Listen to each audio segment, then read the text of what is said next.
Թուքիդիդեսի ծուղակը կկարողանա շրջանցել Թրամփը, որ ֆանտաստիկ ապագա է պատկերացնում Չինաստանի հետ։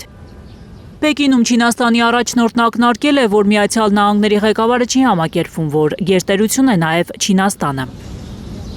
Հին հույն պատմաբան և զորավար Թուքիդիդեսի անունից է Թրամփի ներկայությամբ Սի Ցզինփինի հիշատակած տեսությունը, երբ գերիշխողուժը սկսում է վախենալ իր դիրքը կորցնելուց և վախն ու մրցակցությունը հանգեցնում են անդառնալի պատերազմի։ Կարող են Չինաստանը և Միացյալ Նահանգները հաղթահարել Թուքիդիդեսի թակարդը և ստեղծել խոշոր պետությունների հարաբերությունների նոր մոդել։ Կարող ենք մենք միասին դիմակայել գլոբալ մարտահրավերներին և ապահովել ավելի մեծ կայունություն աշխարհի համար։ Կարող ենք մենք մեր երկու ժողովուրդների բարեկեցության և մարդկության ապագայի շահերից ելնելով միասին կառուցել ավելի պայծառ ապագա մեր երկկողմ հարաբերությունների համար։ Սրանք հարցեր են, որոնք կենսական նշանակություն ունեն պատմության և ժողովուրդների համար։ Սրանք մեր ժամանակների հարցերն են, որոնց դուք և ես պետք է պատասխանենք որպես խոշոր երկրների առաջնորդներ։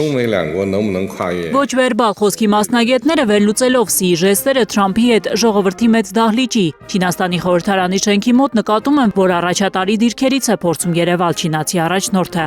Միջազգայնագետները նկատում են, որ այս անգամ Դոնալդ Թրամփը և Սի Ցզինփինը բանակցում են հավասարը հավասարի դիրքերից, որպես գերտերությունների առաջնորդներ։ Որոշ փորձագետների համոզմամբ Չինաստանի ղեկավարն ավելի ուժեղ դիրքերում է։ Վերջին անգամ իր պաշտոնավարման առաջին շրջանում է Թրամփը Պեկինում եղել 9 տարի առաջ։ Նա անցյալ ժամանակով ասել է, թե ֆանտաստիկ հարաբերություններ ունեին Չինաստանի հետ։ Թրամփը, որ պաշտոնավարման երկրորդ շրջանը սկսել էր Չինաստանին հաղթելու կարգախոսներով և խոշոր մաքսատուրքեր սահմանելով այդ պետության դեմ, այսօր հայտարարում է, թե ֆանտաստիկ մեծ առաջնորդ է Սի Ցզինփինը։ Դուք մեծ առաջնորդ եք, ես դա ասում եմ բոլորին, դուք մեծ առաջնորդ եք։ Երբեմն մարդիկ չեն սիրում, երբ ես ասում եմ այդ մասին, բայց ես ամեն դեպքում ասում եմ, քանի որ դա ճիշտ է։ Միայն ճշմարտությունն եմ ասում։ Միջազգայնագետները մեծ սպասելիքներ չունեն Թրամփ-Սի Ցզինփին բանակցություններից։ Վերջին տասնամյակի ընթացքում Վաշինգտոնի և Պեկինի բոլոր շփումները քաղաքական, դիվանագիտական և ռազմական աստիճանաբար նվազել են։ Պեկին իր հետ Թրամփը տարել է մի քանի խոշոր տեխնոլոգիական ընկերությունների՝ Տեսլայի և SpaceX-ի, Apple-ի, BlackRock-ի ղեկավարներին։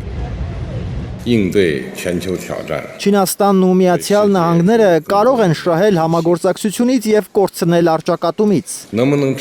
Մենք պետք է լինենք գործընկերներ, այլ ոչ թե մրցակիցներ։ Մենք պետք է օգնենք միմյանց միասին հաջողության հասնել և բարգավաճել և գտնել ճիշտ ճանապարհը։ Մերձավոր Արևելքում փխրուն հրադադարի պայմաններում է Թրամփը մեկնել Պեկին։ Չինաստանը, որ իր ներմուծվող նավթի 40-ից 50% անցկացնում է Հորմուզի նեղուցով, բավականին կոշտ էր արձագանքել Իրանի դեմ սկսած պատերազմին։ Նախատեսվածից երկար են փակ դռների հետևում մնացել Թրամփն ու Ցզինփինը 2 ժամ։ Սպիտակ տունը հայտարարել է, որ նախագահները համաձայնել են, որ Իրանը երբեք չպետք է միջուկային զենք ձեռք բերի և որ Հորմուզի նեղուցը պետք է բաց լինի։ Չինական լրատվամիջոցների տեղեկություններով իրենց առաջնորդը զգուշացրել է Թրամփին։ Թայվանի նկատմամբ անխոհեմ գործողությունները կարող են հանգեցնել երկու պետությունների միջև հակամարտության։ Գայանա Մովսիսյան, Էլեն Յահինյան, Հայլյուր։